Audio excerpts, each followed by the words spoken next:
What's that smell? It's Premier League teams in the Champions League today. Liverpool, Spurs, and Chelsea all played today in the Champions League, and I'll say not a single one of those teams played well today. Can I just say, as Premier League fans, we are incredibly disrespectful to European sides that are, not the bigger sides, not the Real Madrids and the PSGs. It's always an element of, we're just going to win. It's okay. It's fine. Da, da, da. I'm so sorry, but they don't care. They don't care that you're Premier League champions. They don't care if you won the Europa League. You go to their spot, you better come with your best. And starting off with Spurs, why was Kudus and Xavi Simons on the bench? The fact that Thomas Frank left them both on the bench and then brought them on later I'm just surprised that they didn't start. Away from home in Europe, you play your best, I feel. You're just not in a position to be like heavily rotating, having Brendan Johnson out there instead of Kudus, having Bergval out there instead of Xavi Simons or whoever. You need to play your best. They went 2-0 down against Bodo Glimt. They were basically saved by an own goal, And in two of their last games, I feel that it's against Brighton. It was a Van Hecke own goal in like the 80th minute that saved them and gave them the draw for that game. Paulinho scored in stoppage time of their game at home against Wolves. And today they were saved by an own goal by a Bodo Glimt player. I'm not saying that Spurs are not playing good, but I'm going to say that they're not playing good. You have to play your best. I just do not understand why Thomas Frank would not go with his best. And if you look at the shots and you look at the possession, Bodo Glimt had more possession and they had a shit ton of shots. Listen, that's your problem over there, but if I was a Spurs fan, I'd be trying to understand why we didn't go with our best 11. Because I would imagine your best 11 has Kudus and Xavi Simons in it, and why you would feel so confident to go away from home in Europe without your best, genuinely. Speaking of managers not playing their best, what is Arne Slot thinking? Why is Salah not starting, and why is Frimpong starting at right wing? I get it that he's basically a right winger, but he's not suitable, replacement for Mohamed Salah. Again, I get that Galatasaray are not on paper a very good side, but anybody can get ate up. Anybody can get ate up. Anybody can get it, literally, in the Champions League. And because, against Crystal Palace, you had an off game, you'd think you'd go with, your best to just make sure that you didn't get those 2 losses in a row. You weren't going into a game at Stamford Bridge, this weekend with another loss under your belt. And that's exactly what you have done. I do think that the penalty that Liverpool conceded was soft, but it was a penalty. And there was no clear and obvious error or anything like that. So they just have to hold that. Osman puts it away. Boom, boom, boom. It is what it is. But Liverpool have a problem in their hands because if they can't switch their back line up to not include con artists, they're in trouble. That guy's rattled. I don't know if he's rattled or he's scared or he's shook or his mind is in Madrid, but he has been so shaky this season and he continued to be shaky today. Not being able to use Leone, I think his name is, ACL, I guess. He has a long-term injury. There's no way that they can maneuver around using this guy. They need to figure out something because his head is not here. He was shaky today. Slot not using Salah was insane to me. And those injuries are not looking good. I think the worst part about today for a Liverpool fan is Becker, Alisson, and Ekitike being injured. Ekitike has been Liverpool's most impressive new signing. More impressive than Wirtz, more impressive than Frimpong, more impressive than Kirkas. He's been the one that's been scoring goals and doing his thing. They saw what it was like without him against Crystal Palace. They definitely needed him in that game. They needed somebody else to come on and change that game. Not saying that, obviously Isak gets time, but, Ekitike has been really good for them. And so him going down and then your goalkeeper, your world-class goalkeeper that kept you in that Crystal Palace game, child, it's more than just the result. The optics around what happened today for Liverpool was not great.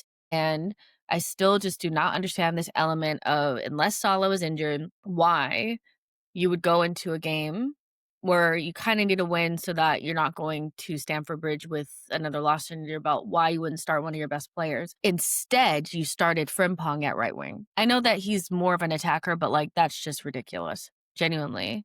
I just don't get what Slot was thinking there. Slot, good manager, all that kind of stuff. He deserves all the praise that he's gotten, but he's made some strange choices. And I just wonder, are Liverpool fans like a little concerned about like what they're seeing, especially from the injury standpoint? Because we've spoken about this at nauseum. Arsenal have lots of depth. They've gone games without the Sakas and the Salibas and have been able to maintain a certain level. Can Liverpool do the same without players like Ekitike and Allison in their team? I don't know.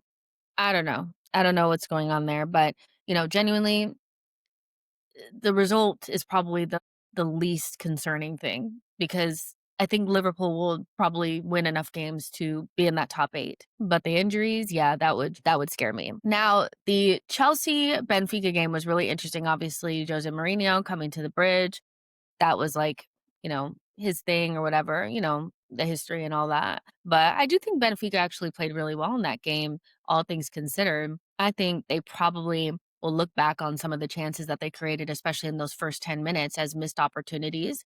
I think Luca Bacchio and Richard Rios and Pavlidis were actually really good. They just could not put the ball in the back of the net. And unfortunately, they scored the one goal for Chelsea. And I do think the approach play, like the initial play that led to Garnacho getting behind the fullback was really good. He puts the ball into the corridor of uncertainty. And one of the positives of doing that is that the opposition might actually put the ball in their own net, which unfortunately for Richard Rios, that's what he did. I thought he had a good game overall, but obviously the own goal is disappointing. But I'm just going to keep it a buck with you guys. Gittins is shit. He was so stankin' when he first came out there. I was like, ooh, what does that smell? The distinct difference between him and Esteval is vast. It's vast. And Esteval is 18 and obviously will need time to develop his final action. But Gittins is raw. He is raw. I'm gonna give him that. I'm gonna give him raw. I think he's crap, but he's raw.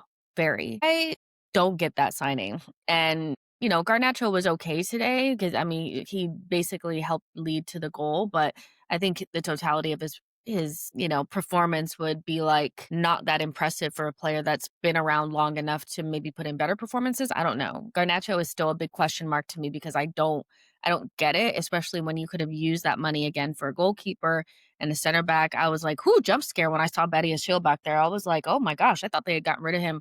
That was actually the other guy. But he wasn't really that bad today. Chalaba was okay. I just think, if Benfica had been able to put any of those chances away, Chelsea would have been in trouble because I think that was an incredibly even game at Stamford Bridge. I think that, when you look at the stats, you look at the game and then you actually watched it, which I did with my own two ojos, it was even. It was pretty even. And yeah, I think Chelsea will be happy to have gotten the results based on like the context around like how their season has been moving over the last couple of weeks.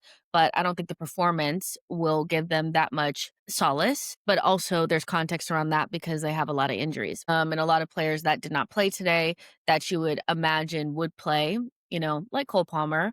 So you have to give them that as well. Like they weren't playing with their full team. But Chelsea, they have a discipline problem. Something is going on there. 3 red cards in 3 matches is what most would consider a discipline problem.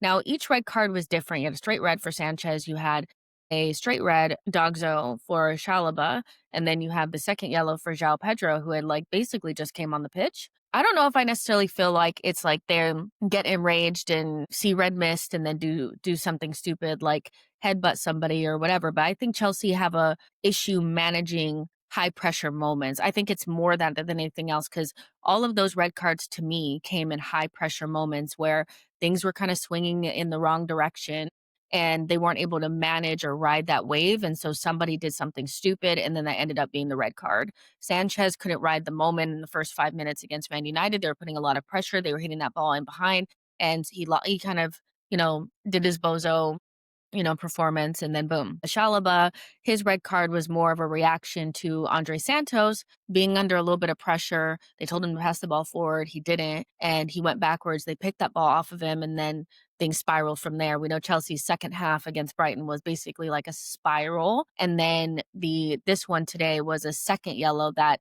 you're getting because Benfica were putting a lot of pressure on Chelsea in those final minutes of that game. And I think João Pedro, pretty much lost control of that moment because they were under a lot of pressure. And so I want to be careful about like the discipline word because I feel like sometimes it's thrown around to, perpetuate narratives around players of color. But I don't know if think it's like a discipline thing. I think it's managing pressured moments, and then they do dumb things when they're under pressure. That's what I'll say for that. But yeah, I think Chelsea will take the result, but look at the performance and say, that wasn't our best, but of course you had players missing. But I would say that the Premier League did not show themselves very well today in the Champions League. But Premier League fans are incredibly arrogant and always think that because they're not playing Real Madrid or PSG or Bayern, that it's going to be easy. And it's not. And then when you double down and your manager doesn't play your best 11 that's available to him, it makes it even more difficult for you, especially if you're not on your game. I think Slot, Frank have a lot to answer for in that respect. Arsenal play tomorrow. I get it. We can definitely have our moments as well. But ultimately, today was not a great day for the Premier League, but it is what it is. Make sure you guys like this video and subscribe to the channel and get into the comments and let me know what you guys think. Yeah, be interested to see what you guys think about the events of today. I'll talk to you guys in the next one. Bye, guys.